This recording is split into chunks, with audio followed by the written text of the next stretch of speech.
Welcome back to the DL Community Calendar. And Carrie, let's talk about, right outside our backyard, it's snowing, we're making ice, and we've got Minnesota Snice coming up, one of the events at Polar Fest this year. Right, snow is nice. It's snow and ice, and isn't it nice? We have been working on the Ice Palace for the last couple of years and excited to bring the 2020 Ice Palace to Detroit Lakes. The crews have harvested the ice. They're building with it currently and ready to build a whole royal courtyard for us.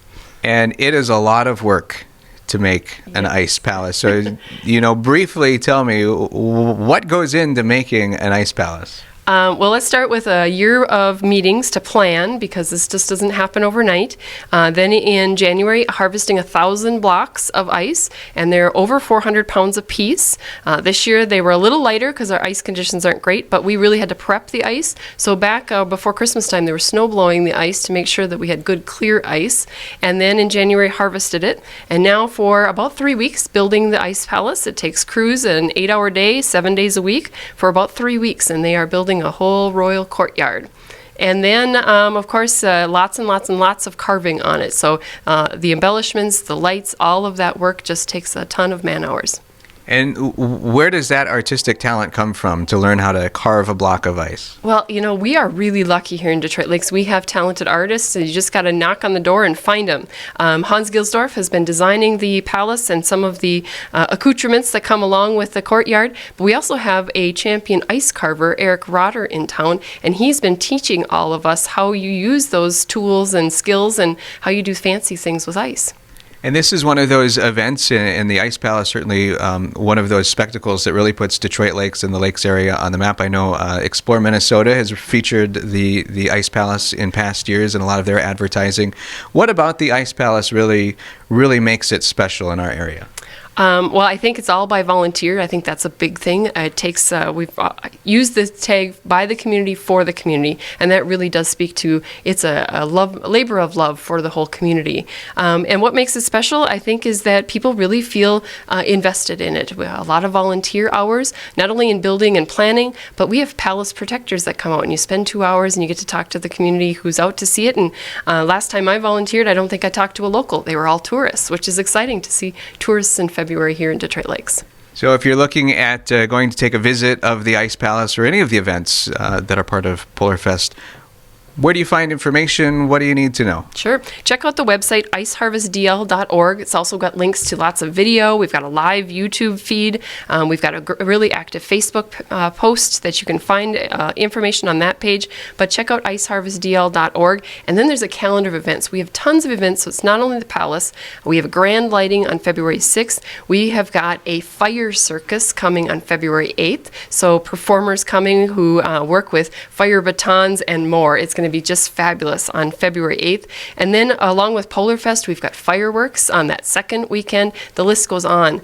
And then we're working, that's with ice, but we also have snow. So we have high schoolers and businesses making over 15 snow sculptures in our park and filling it.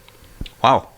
I went up to Detroit Mountain last year and for the first time did the Fat Tire biking. And wow, that's a workout.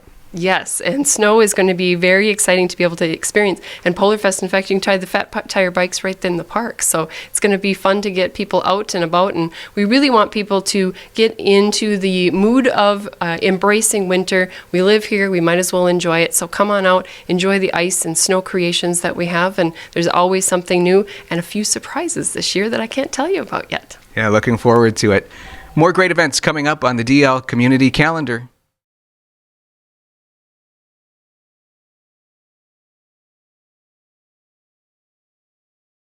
We're back on the DL Community Calendar, and joining me is Barry. And you've got a couple events to talk about. And, I'm interested in the first one for sure, because it looks like here it says breakfast. Yeah, that's right. It's a free breakfast, actually. It's for men. Multi-generational emphasis. We want grandpas, fathers, and grandsons and sons and all that to be there. And the emphasis is going to be on the impact your life is having today on your descendants 50 to 100 years from now. And I've got an illustration that'll just knock your socks off when you see how powerful it is, what you're doing now, what you're preparing for your future generations. And so that's going to be the theme of the thing. It's a free breakfast, Saturday, February 1st at Christian Fellowship Church. And we'd like you to make reservations. It's free, but we want to know approximately how many people are coming for food preparation purposes. And you can do that by calling 972-757-0078.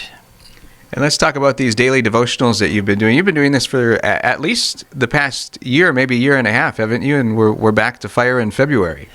Well, it's interesting, JT. We started it in February. February 1st will be our 2-year anniversary. We started 2 years ago, and my intention was just to get the city to reading the book of Acts during that month. And it ended up, Jeff asked me if I'd want to do a radio devotional on it that month, and that was 2 years ago. We're still doing the radio devotional. But it's a great opportunity. I just read a thing just this week that talked about the impact on a person's life that will be had by reading the Bible at least 4 times a week. 3 times doesn't make that much impact, but for some reason or other, when the 4th, 5th, 6th day kicks in, it creates a bunch of reactions, and in your everyday life issues, all kinds of improvements take place just from reading the Bible. And so that's what we're interested in doing. This is anybody can do it at any time. We're just encouraging you to read 1 chapter a day out of the book of Acts for 28 days. Do it at any time of the day. You can do it by yourself. You can do it as a family devotion. You can have a deal in your office or your school, whatever, but just do it. Read the book of Acts, and then we're going to be excited to hear what the impact is going to be on our community. You know, I've had people coming up to me yet this past month that said, because of what we did in February of 2017, whatever it was, 2018, that they have established a pattern of reading the Bible every single day. In fact, one couple said to me, we just finished going through the whole Bible in a year, and now we're going on our 2nd time.